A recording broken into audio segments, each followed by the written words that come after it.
Good morning. No idea what I'm talking about this morning. I just put the camera on. What the fuck?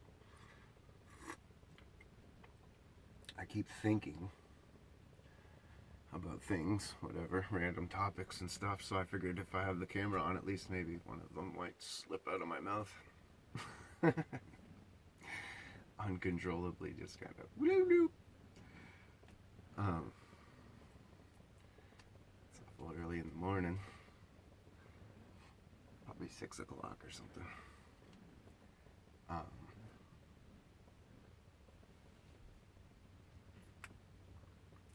what was I just watching? Joe Biden was on Jimmy Kimmel last night on live.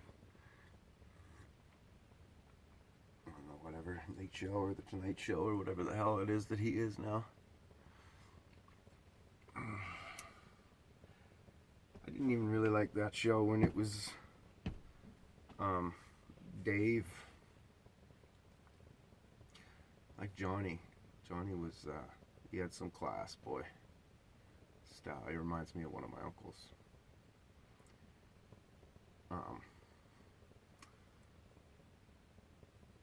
Dean, Frank, those guys were fucking cool and funny and had fun. And Dean, man, I look up to him big time. What a freaking role model that is. He had it set up in his contract that he didn't have to sing if he didn't want to on a show. He didn't even have to show up if he didn't want to or whatever. Like, the way his contract was, he set it up so that there'd be no way that anybody would sign it, but they signed it anyways because they wanted him so badly or whatever.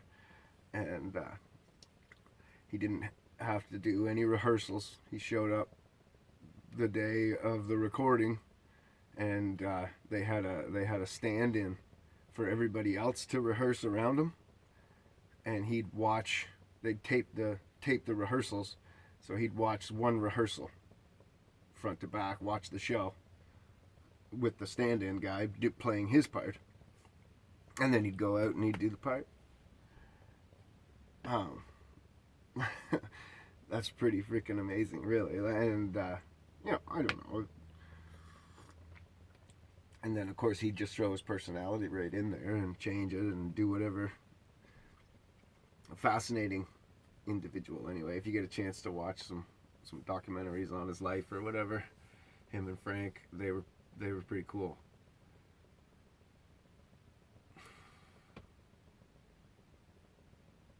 Yeah, big time. Obviously, I guess that's why they were icons of cool, of what cool, of the epitome of cool is.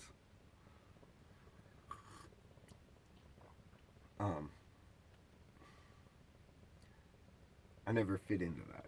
I was kind of born into being cool. Like, I was expected to be because of the family I was in or whatever, and my family were really cool. So I played a part of being cool, I guess. I don't really know. I never really did it, though. I wasn't good at it. I don't think. But who knows? Because who was really, you know what I mean? I guess I know some friends that I think of who I thought were successfully cool guys or whatever. But I look at different things than just how cool they were according to tough or laid back or whatever. I think it was most like some of them anyways, they were the toughest guys, the biggest guys, but never threw that around, never abused that privilege. And stayed within some sort of righteousness in their life.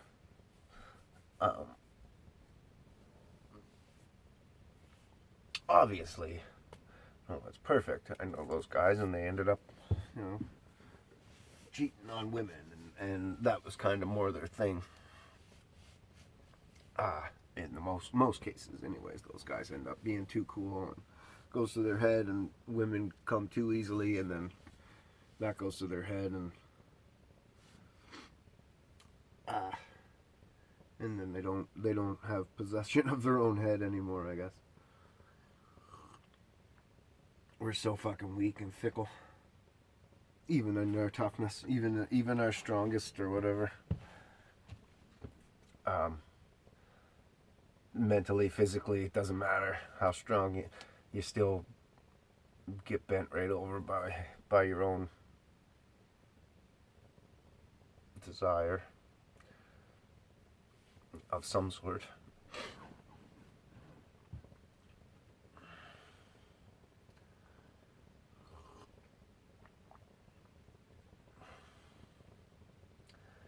Thugs and pursuing. When we're excited, little birds. Gord was cool. I was at a Tragically Hip concert, and a fist fight broke out in the crowd. Just two guys, whatever. One guy was being a dick. He stopped the show. Shut it right down. Made sure that fight got immediately broke up and stuff like that. Had the guys thrown out. The one guy who was being a dick, and it was obvious. He's seen the whole thing from up on the stage. He was able to witness it all. And he said, you know, that guy was a dick. Get him out of here. Anybody else does anything like that, we're gone. We're not even going to perform the rest of the show, guys. And that's disrespectful and blah, blah. We're here for good times.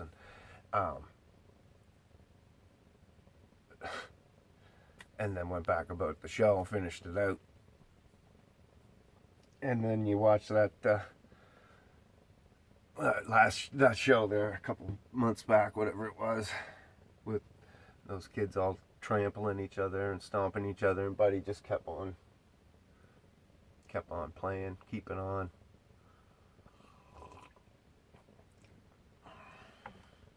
That's not cool.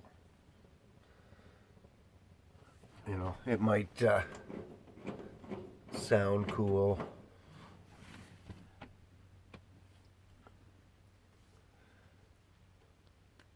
To two dudes trying to see who's tougher or whatever.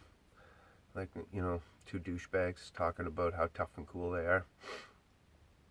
That's when I would never fit into coolness. Or I could never, even when those I always had to be honest, or, you know. I had lines that couldn't be crossed and all that kind of stuff. And if I wasn't righteous, you know, and it came down to a fist fight or whatever, I wouldn't win. I'd lose on purpose. You know what I mean? If I slept with somebody's girlfriend, I'm not going to beat them up when they come to fist fight me or whatever. Add insult to injury. I'm a pretty tough guy. I can take a punch in the head. That's fine. The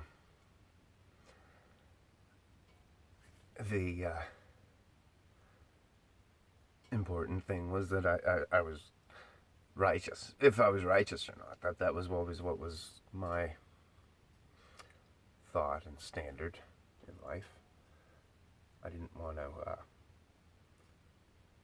hurt anybody. Or see anybody overly hurt, I guess, most of the time. You get caught up in a moment. One of the worst fist fights I ever saw. Buddy was winning, big time winning, and the other guy was knocked out. But he didn't let him fall. He was hanging onto his shirt and holding him up, and Buddy was like laid out sleeping, and he was wailing him. And some girl jumped on his back who was in love with that guy. And then the guy that was in love with that girl jumped on him as well. And he was a little guy. And then, I don't even know how they consumed him. The crowd consumed him. He was a bully anyways, and he was a bit of a dick. But I don't know. This was a lot much. Like they were all jumping. It was so many kicks and punches and fists and stuff. I climbed up a tree and I was able to be right on top of the fight, looking straight down, and you couldn't even see them. It was just people's feet and fists and kicks and stuff, and you couldn't. I was looking straight down at him and couldn't see him through the carnage that was going on top of him. And then it got dispersed or whatever. We all kind of jumped in and got people out of there and fucking got him out of there. And a few of us took him down to the bathroom, and his nose was busted in half and the bone was poked out through his skin or whatever. My buddy took him into the bathroom, snapped it back into place, and then he went to the hospital and whatever. I'm sure they probably had to set it again, but or maybe he didn't go to the hospital. Who knows? Tough dude. He didn't. He took it well, and it did take the bully out of him a bit.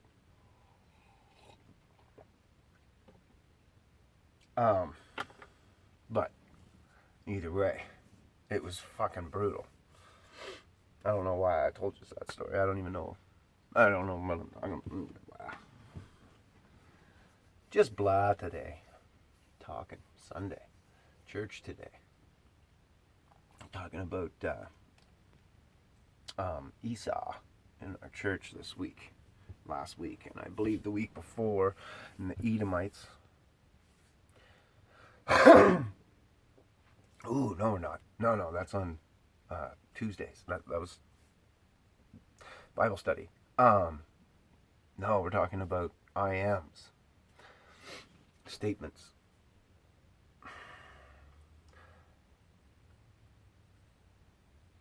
Stating your blessings. Living your better life before you have it. Just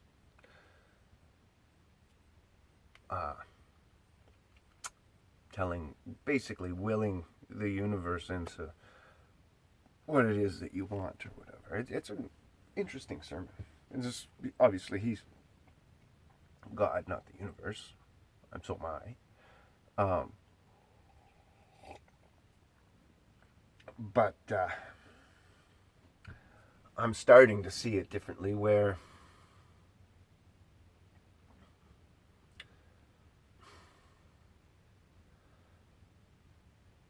because this is Satan's world, that's the deal. God's a lawyer, so the deals are very important, right? I don't think he can really intervene in our life so much. Not like we think, right? Because we think that we pray and God hears it and he touches us or he sends an angel down to protect us. I believe in the angel. Definitely. I've seen it being protected by them drive my car or whatever. Seen it a bunch of times.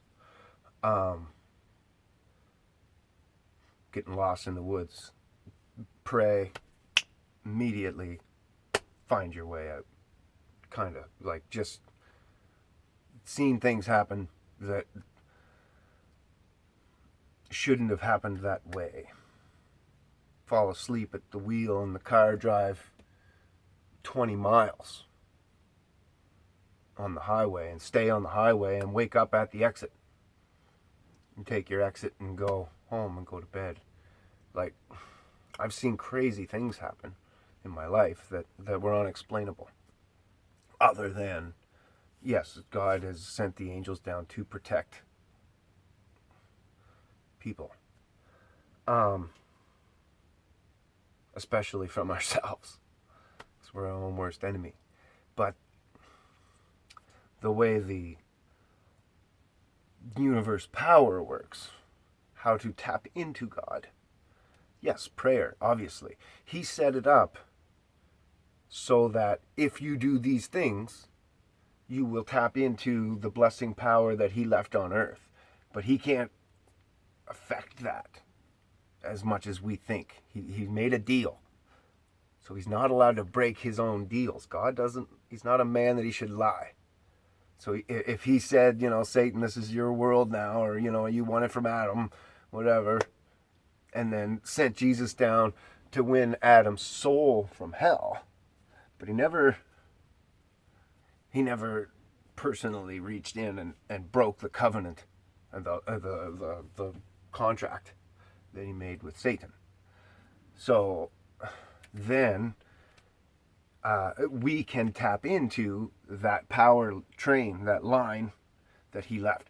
That's how Satanism works too, as well. They're tapping into that same power.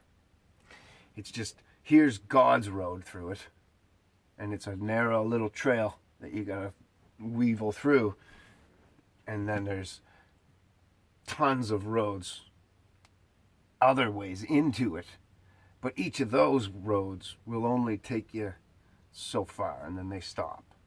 Like Wiccan, is like a branch off of God's power, but it's only this branch. You're never going to get God's power. You're just going to be on this branch of the power. And yeah, you can manipulate some things. You can do some spells. You got powers. You can do all this stuff. Yes, that power's there. Same as psychic ability and stuff like that. It's all there. It's off of God's power. It's off of this channel, this lightning bolt of power that he left here. But the main channel, the main power, you can stay in the main channel, and I think you could grab all those little ones. But we need to be careful, because man wasn't designed to have that knowledge. That was the whole falling of the angels, was part of it anyways. They slept with the daughters of man or whatever, so they were taking wives and making children that they weren't supposed to do. And then they also went one step further, and they gave the wives, and I'm sure husbands, because homosexuality was a thing back then too, gave them all this knowledge. The knowledges that the angels were supposed to have on this earth that we weren't really supposed to know, because we're too easily manipulated.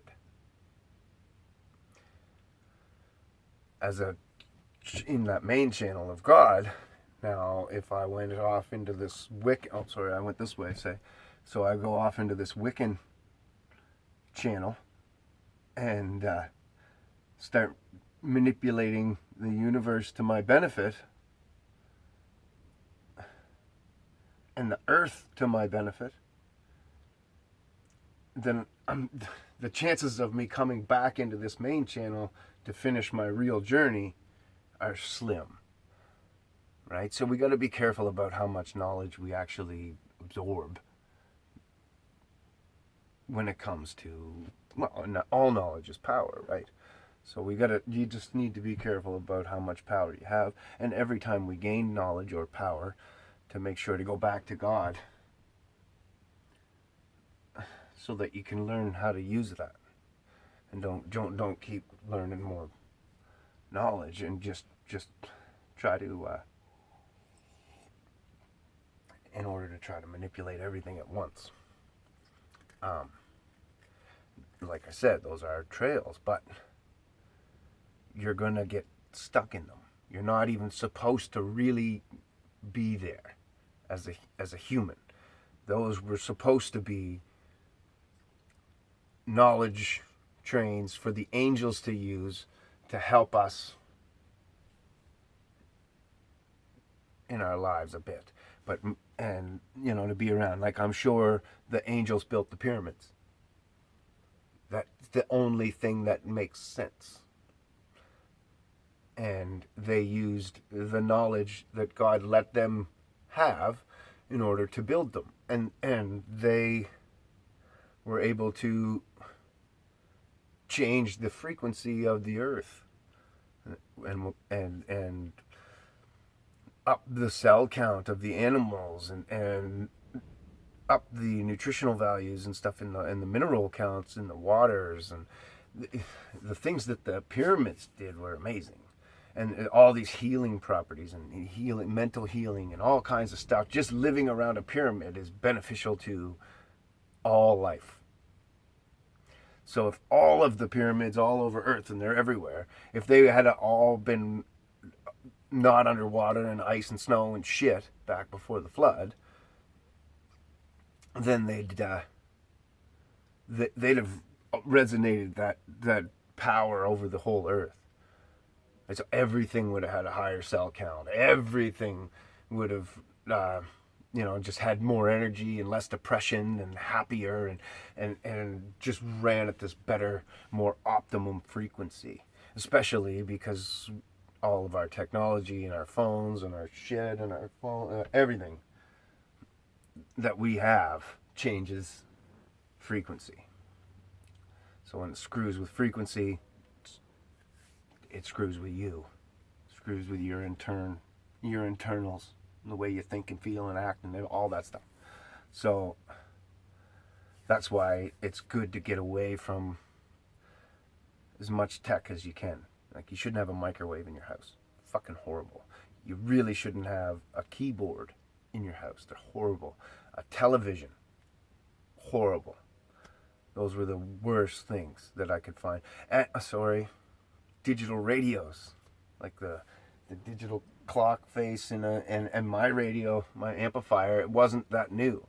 My old amp was, I don't know, probably like an early 2000 model or something. Kenwood, real nice model, but it was surround sound system, and it had the digital selector and all that stuff. But when I put the radiation test to it, it was super high, like 100, 400 and something, 420 or whatever it was. It wasn't. It was 430 or whatever it was. 395 on a lot of them. On the television and the microwave, I think the stereo, they were all the same.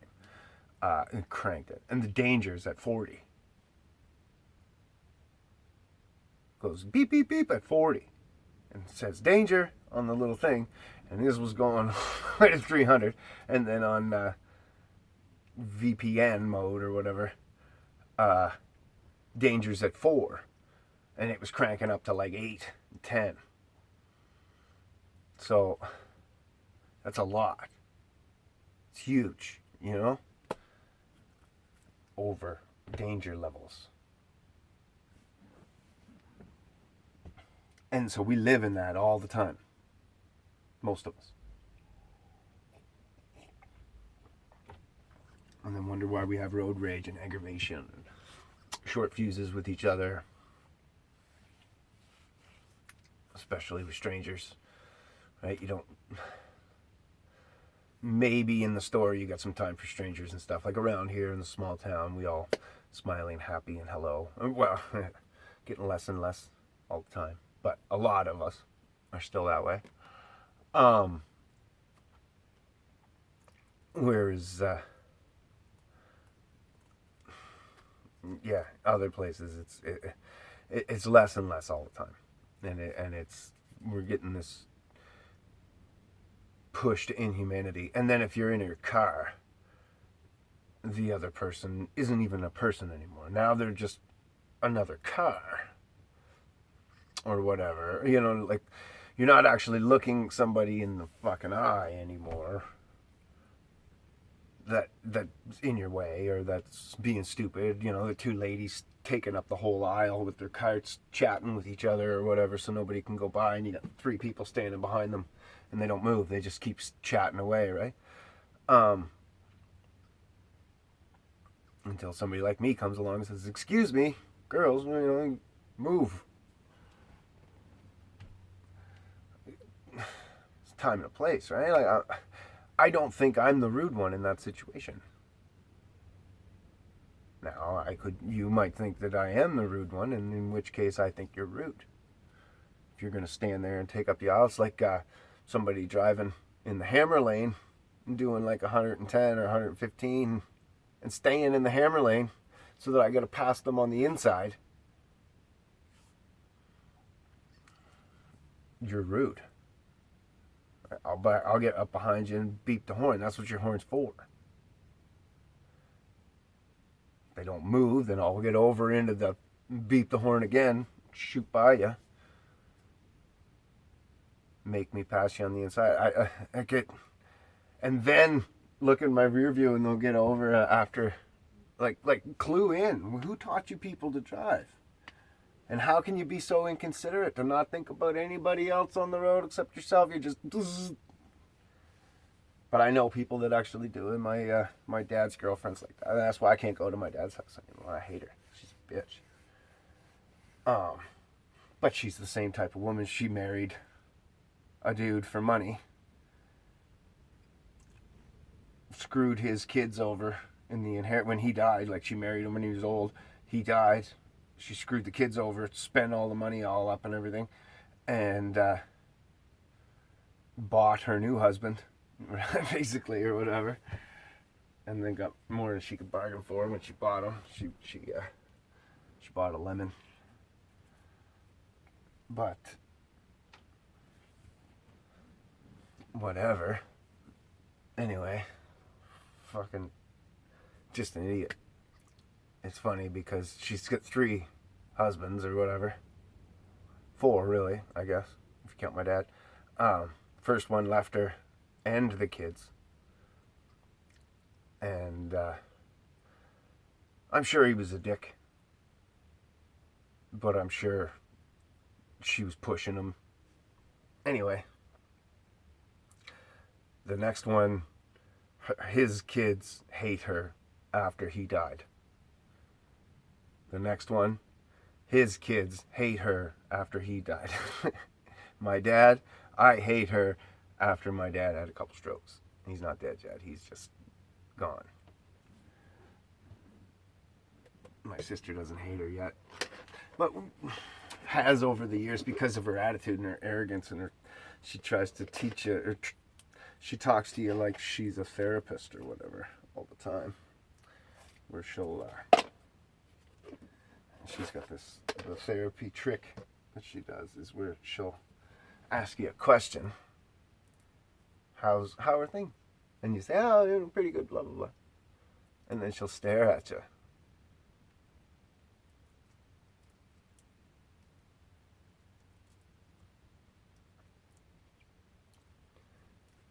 Until you start giving more and more information. Right? And it doesn't work on me that well, but it works on my sister some bad. Shelly, she'll just blah, blah, blah, blah, blah, start stumbling on words out, stumbling her whole life out, and talking about fights that her husband and her had in the bedroom or whatever. Like, it just spills her beans, right? And then gets analyzed by her, and Bonnie starts picking her life apart and treating her like a child or whatever, comparing her to her kids. And it's like, well, you married money, you bought university, just your son, say, because that's who I get compared to. You bought him a bar and a house and an apartment building, and you put him through school, and you put him through school, and you put him through school, and then you gave him another house. And you compare his life to my life? Come on, fuck. At least I'm self-made. And everything I have is mine. Everything I own is owned outright, no debts. And I did it. I earned it. All myself.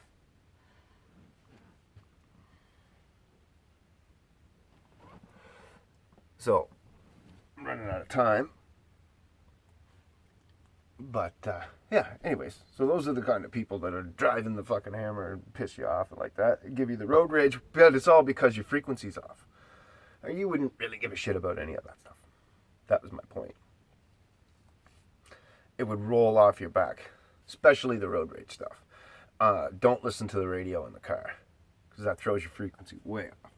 Listening to that radio.